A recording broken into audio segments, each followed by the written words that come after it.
天儿，没人敢说你平庸，杀他必会化形。主人，魂皆被雷法所伤，雷电法则全消失了。武士成双，先来一管。遵命。取东西。Halo guys, welcome back to Kobe Movie. Dan by the way guys, daerah Jakarta lagi pada banjir nih. Mimin dapat info dari temannya daerah mana gitu ya. Banjirnya sampai 3 meter. Buset kata Mimin ya. Itu Atlantis apa gimana tuh? Setinggi 3 meter, rumah pun kerendam kalau kayak gitu mah. Ya pasti semoga banjir cepat surut dan musibah ini cepat berlalu ya. Harapannya kalian semua berhati-hati juga. Kalau semisal ada indikasi banjir, maka kalian harus siap-siap pindahin barang-barangnya ke tempatnya lebih tinggi supaya nggak kerendam guys. Ya Mimin di sini cuma bisa menghibur kalian dengan alur cerita Tonghua. Gak bisa membantu banyak karena jauh. So hari ini kita masuk ke part 273 Wanci Tujun, episode 209-nya, dimana hari ini kita semua bakal melihat Ling Feng bertemu dengan kakeknya Xiao Tian. Nah, kalian belum pernah kan melihat sosok asli dari sang kakeknya Xiao Tian. Kakeknya Xiao Tian ini Ling Feng bakal berusaha menyembuhkan lukanya gitu guys. Yang ternyata lukanya itu tidak semudah yang dikira. Wah. Apakah dia bisa menyembuhkan sang kakek? Kalau berdasarkan part terakhir sih kita semua sudah melihat Xiao Tian bertarung melawan adik sepupunya dan berakhir menang dengan mudah. Sesuai aturan mereka pun dihukum dan diusir dari klan. Hehe. Komen kemarin pada puas tuh melihat kejadian ini. Dan tiba-tiba mereka juga mendapat berita kalau sakit dari kakeknya Xiao Tian itu makin parah. Inilah yang jadi masalah. So maka dari itu kita pun masuk ke intro ya guys ya. Hehehe. 永不入宗。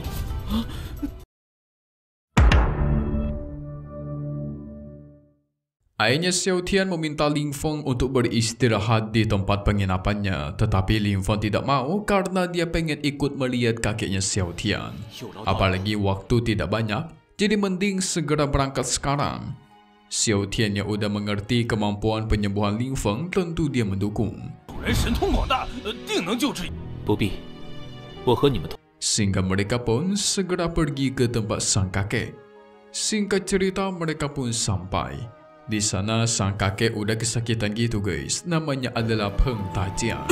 Sudah berada di tingkat 9 Void God. Sang kakek melihat Xiao Tian langsung senang. Karena dia merasa sudah mau mati. Jadi di masa-masa terakhirnya bisa bertemu dengan sang cucu. Itu hal yang paling membahagiakan. 前看到我的好孙儿， 爷爷， Xiao Tian hanya bisa meminta maaf karena sudah telat datang. Si kakek pun mengeluarkan sebuah kotak yang berisikan buah transformasi. Dengan buah ini, Xiao Tian bisa mendapatkan garis darah keturunan dan merubah dirinya menjadi tubuh manusia. 杀他必会化形。 Wah, Mimin jadi kepo mukanya Xiao Tian kayak gimana kalau bentuk manusia ya. Si kakek sangat berharap dengan buah ini tidak ada lagi orang yang bisa merendahkannya. Kakek yang sayang banget sama cucunya nih guys, baik banget. Xiao Tian dimarahin bukannya ngomong terima kasih, malah diam doang. Sang kakek malah menyalahkan dirinya yang kurang kuat. Tentu melihat perlakuan kakek yang begitu baik, dia jadi terdorong hatinya guys untuk membantu. Tapi sempat-sempatnya Xiao Tian menyombongkan diri. Mengatakan dia tidak butuh yang namanya transformasi tubuh. Dirinya sekarang sudah cukup kuat dan pasti bisa memasuki alam Trugat. Bahkan dengan beraninya dia mengatakan akan membalaskan dendam sang kakek, yaitu menghabisi Qin Jiujian, orang yang melukai kakeknya guys. Tapi lucunya dia minta balas dendamnya itu kepada si Ling Feng guys. Hahaha. Cuman ketika sang kakek mendengar Xiao Tian memanggil Ling Feng sebagai tuannya, si kakek itu langsung jantungan, lemas dan jatuh pingsan. Aduh, kocak banget. Mau meninggoy dia guys. Susah-susah aku nyariin buah transformasi, cucuku malah jadi budak orang. Mungkin dia mikir kayak gitu kali ya. Hahaha. 爷爷，你 Setelah beberapa lama, akhirnya sang kakek sadarkan diri. Xiao Tian terus menjelaskan kepada si kakek kalau sekarang para wanita berbaris ingin menikahi dia. Dari suku Qingluan lah, dari suku Rubah dan lain-lainnya. Mereka semua akan menjadi istriku. Wede, sombong nih ceritanya nih. Setelah semua dijelaskan kepada si kakek, sang kakek pun paham guys. Dan berterima kasih kepada Ling Feng. Ling Feng melihat kondisi si kakek yang makin parah, dia pun segera bertindak. Kakek Peng sudah putus asa. Dia dilukai oleh musuh derana setengah langkah terugat. Jadi obat ataupun pil itu gak bakal berguna. Tapi tenang saja. Selama masih bernafas, maka masih ada kesempatan. Ling Feng mengecek jiwa dari sang kakek. Dan terlihat jelas kalau jiwanya itu luka guys, diserang oleh metode hukum petir. Nah, jadi Qin Zhujian yang sudah melukai sang kakek, dia itu sudah menyempurnakan pengguntur kuno. Teknik yang digunakan pun membuat luka di dalam tubuh sang kakek yang tertanam hukum guntur guys, nggak bisa dihilangkan. Ling Feng mengakui memang ini cukup sulit, tapi walaupun sulit bukan berarti nggak ada caranya ya. Segera dia meminta semua orang untuk pergi dari sini. Biarkan dia memulai prosesnya. Ling Feng dengan kekuatannya mencoba menyembuhkan luka sang kakek, sekaligus membantu dia menembus kerana setengah langkah terugat. Wow. Proses pun terus terjadi. Perlahan tubuh si kakek pun terangkat karena dialirkan oleh energi Ling Feng. Demi memperkuat penyembuhannya, senior naga langit pun dipanggil keluar, menghisap semua hukum guntur yang tertanam di tubuh dari si kakek dan keluar. Dalam sekejap hilang semua guys.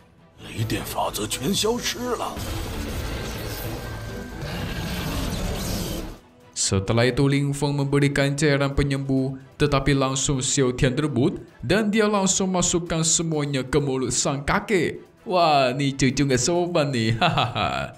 Dia memaksa kakeknya untuk meminum semua cairan yang ada guys, sampai-sampai sang kakek itu tersedak. Kacau ngakak ini. Tapi itu juga berhasil menyembuhkan semua lukanya dan tua.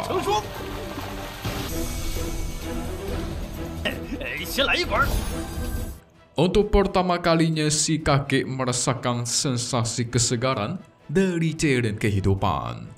Seakan-akan tubuhnya itu jauh lebih bugar, jauh lebih sehat sebelum dia terkena luka guys. Ibaratkan dia jauh lebih muda sekitar 20-30 tahunan. Efek luar biasa nih.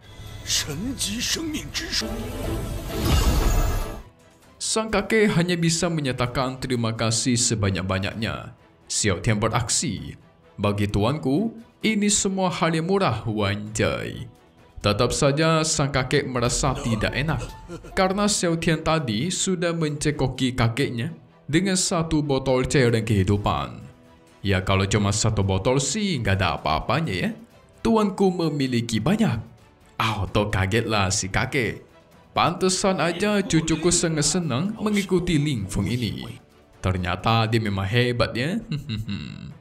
Setelah itu Ling Feng bertanya soal warisan yang ditinggalkan oleh leluhur mereka di masa lalu. Apakah masih ada ataukah tidak? Kebetulan masih lengkap, ada garis Peng, segel Dewa Tian Peng, dan tungku harta Tian Peng. Jadi masih lengkap. Ling Feng meminta agar segera membuka tanah telarang, biarkan dialah yang membantu mereka mengambil semua warisan itu. Tidak perlu waktu lama, Ling Feng pun dibawa ke tempat telarang. Inilah tempat warisan terakhir milik klan Peng yang ada guys.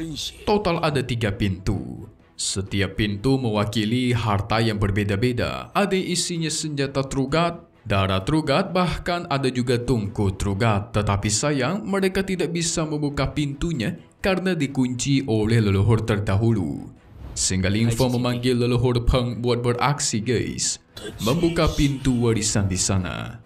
Dan dalam sekejap pun langsung terbuka. Auto kagetlah mereka. Apalagi kakeknya Xiao Tian. Dia sempat merasakan pancaran nafas leluhur kuno mereka dari Ling Feng.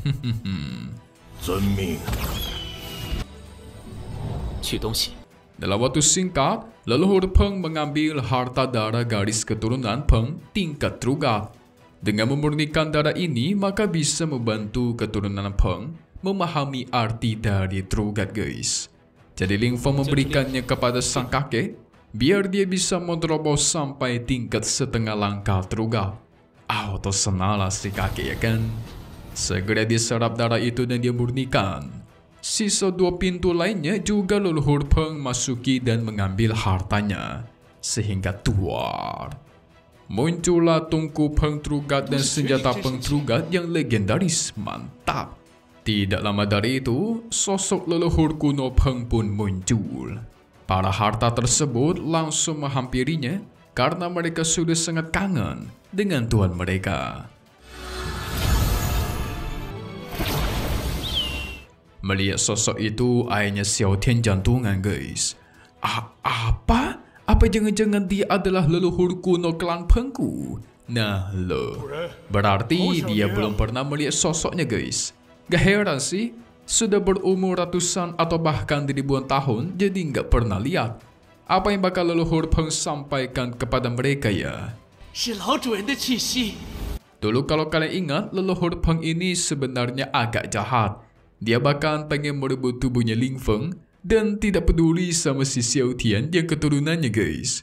Tapi mungkin saja dia nggak peduli gara-gara waktu itu dia nggak tahu kalau Xiao Tian adalah keturunan dari klannya. Kan bisa aja. So mari kita lihat masalah apa yang bakal terjadi lagi di next episode. Hehe. Langsung saja guys, spoiler buat part 274 Wan Ji Tujun. Kita semua bakal melihat si Pencansing dia masih nggak kapok loh. Pengen membalaskan dendamnya kepada Ling Feng dan klan Pengnya sendiri. Di sini dia memohon bantuan klan lain untuk merebut klan Pengnya, lalu biarkan dia menjadi penguasanya. Nantinya seluruh sumber daya itu bakal diberikan kepada mereka, guys. Gila ini orang ya. Hanya gara-gara dipermalukan langsung seperti ini. Dia bakal menjelaskan kalau sektenya itu sedang lemah. Orang terkuat di klan mereka sedang terluka parah, yaitu kakeknya Xiao Tian. Jadi inilah waktu yang paling tepat untuk mereka merebut klan Peng. Wadidaw, gila sih ini sih orang. Lihat saja nanti dia. Xiao Tian habisi dia ya, kita tunggu aja guys. So selesai dulu buat part 273 Wan Ji Tujun. Lord of the Ancient God Grave kita bakal update lagi untuk part selanjutnya di hari Sabtu pastinya guys. Dan satu hal yang pasti, cuma di sini dong Kobe Movie. Thank you buat kalian semua nonton dan selalu support channel Mimin. Semoga kalian semua sehat selalu, oke? Memang pamit undur diri dulu. Kita bakal ketemu lagi di video-video selanjutnya. Oke kalau gitu, see you guys.